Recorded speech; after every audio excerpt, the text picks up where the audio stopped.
The Gospel of Matthew, chapter 26. Now it came to pass, when Jesus had finished all these sayings, that he said to his disciples, You know that after 2 days is the Passover, and the Son of Man will be delivered up to be crucified. Then the chief priests, the scribes, and the elders of the people assembled at the palace of the high priest, who was called Caiaphas, and plotted to take Jesus by trickery and kill him. But they said, Not during the feast, lest there be an uproar among the people. And when Jesus was in Bethany at the house of Simon the leper, a woman came to him, having an alabaster flask of very costly fragrant oil. And she poured it on his head, as he sat at the table. But when his disciples saw it, they were indignant, saying, Why this waste? For this fragrant oil might have been sold for much, and given to the poor. But when Jesus was aware of it, he said to them, Why do you trouble the woman? For she has done good work for me. For you have the poor with you always, but me you do not have always. For in pouring this fragrant oil on my body, she did it for my burial. Assuredly, I say to you, wherever this gospel is preached in the whole world, what this woman has done will also be told as a memorial to her. Then one of the 12, called Judas Iscariot, went to the chief priests and said, What are you willing to give me if I deliver him to you? And they counted out to him 30 pieces of silver. So from that time he sought opportunity to betray him. Now on the first day of the feast of unleavened bread, the disciples came to Jesus, saying to him, Where do you want us to prepare for you to eat the Passover? And he said, Go into the city to a certain man, and say to him, The teacher says, My time is at hand. I will keep the Passover at your house with my disciples. So the disciples did as Jesus had directed them, and they prepared the Passover. When evening had come, he sat down with the 12. Now as they were eating, he said, Assuredly, I say to you, one of you will betray me. And they were exceedingly sorrowful. And each of them began to say to him, Lord, is it I? He answered and said, He who dipped his hand with me in the dish will betray me. The Son of Man indeed goes just as it is written of him. But woe to that man by whom the Son of Man is betrayed. It would have been good for that man if he had not been born. Then Judas, who was betraying him, answered and said, Rabbi, is it I? He said to him, You have said it. And as they were eating, Jesus took bread, blessed and broke it, and gave it to the disciples and said, Take, eat, this is my body. Then he took the cup, and gave thanks, and gave it to them, saying, Drink from it, all of you. For this is my blood of the new covenant, which is shed for many for the remission of sins. But I say to you, I will not drink of this fruit of the vine from now on until that day when I drink it new with you in my Father's kingdom. And when they had sung a hymn, they went out to the Mount of Olives. Then Jesus said to them, All of you will be made to stumble because of me this night. For it is written, I will strike the shepherd, and the sheep of the flock will be scattered. But after I have been raised, I will go before you to Galilee. Peter answered and said to him, Even if all are made to stumble because of you, I will never be made to stumble. Jesus said to him, Assuredly, I say to you that this night, before the rooster crows, you will deny me 3 times. Peter said to him, Even if I have to die for you, I will not deny you. And so said all the disciples. Then Jesus came with them to a place called Gethsemane, and said to the disciples, Sit here while I go and pray over there. And he took with him Peter and the 2 sons of Zebedee. And he began to be sorrowful and deeply distressed. Then he said to them, My soul is exceedingly sorrowful, even to death. Stay here and watch with me. He went a little farther and fell on his face and prayed, saying, O my Father, if it is possible, let this cup pass from me. Nevertheless, not as I will, but as you will. Then he came to the disciples and found them sleeping, and said to Peter, What? Could you not watch with me 1 hour? Watch and pray, lest you enter into temptation.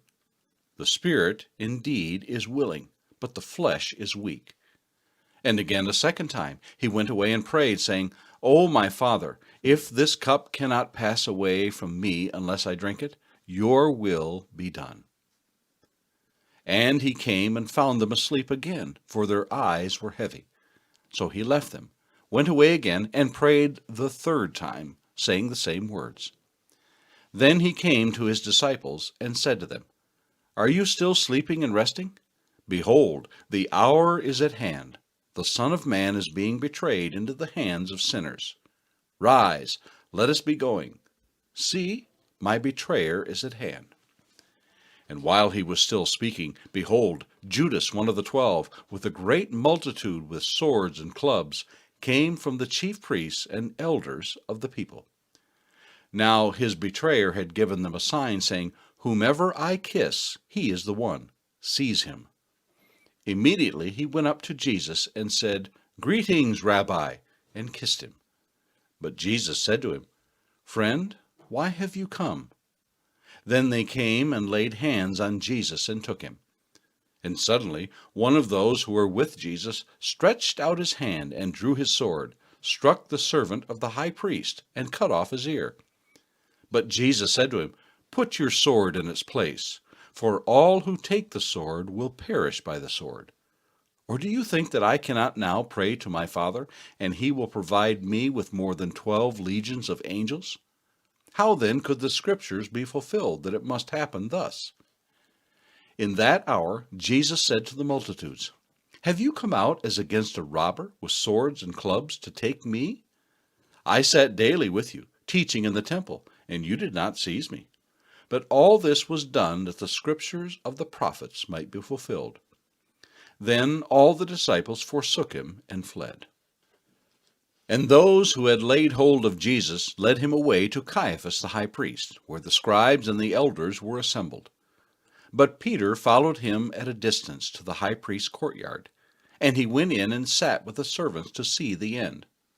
Now the chief priests, the elders, and all the council sought false testimony against Jesus to put him to death, but found none. Even though many false witnesses came forward, they found none.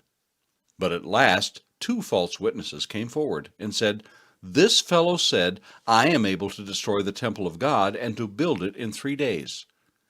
And the high priest arose and said to him, "Do you answer nothing? What is it these men testify against you?" But Jesus kept silent.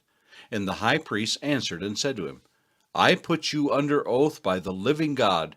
Tell us if you are the Christ, the Son of God." Jesus said to him, "It is as you said.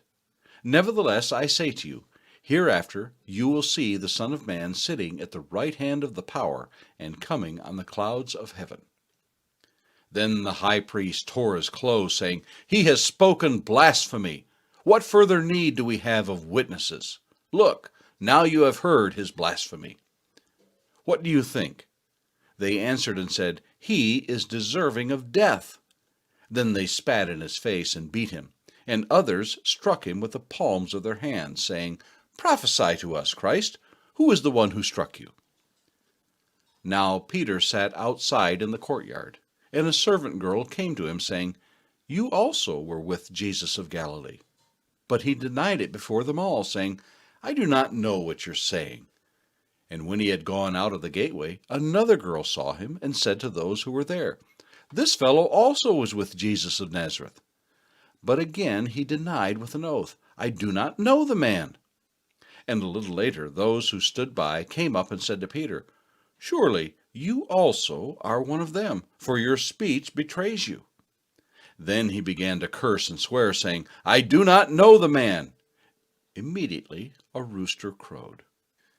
And Peter remembered the word of Jesus, who had said to him, "Before the rooster crows, you will deny me 3 times."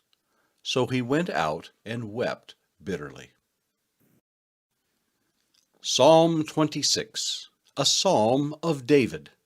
Vindicate me, O Lord, for I have walked in my integrity. I have also trusted in the Lord. I shall not slip. Examine me, O Lord, and prove me. Try my mind and my heart. For your loving kindness is before my eyes, and I have walked in your truth. I have not sat with idolatrous mortals, nor will I go in with hypocrites. I have hated the assembly of the evildoers, and will not sit with the wicked. I will wash my hands in innocence, so I will go about your altar, O Lord, that I may proclaim with the voice of thanksgiving, and tell of all your wondrous works. Lord, I have loved the habitation of your house, and the place where your glory dwells. Do not gather my soul with sinners, nor my life with bloodthirsty men, in whose hands is a sinister scheme, and whose right hand is full of bribes. But as for me, I will walk in my integrity. Redeem me and be merciful to me. My foot stands in an even place. In the congregations I will bless the Lord.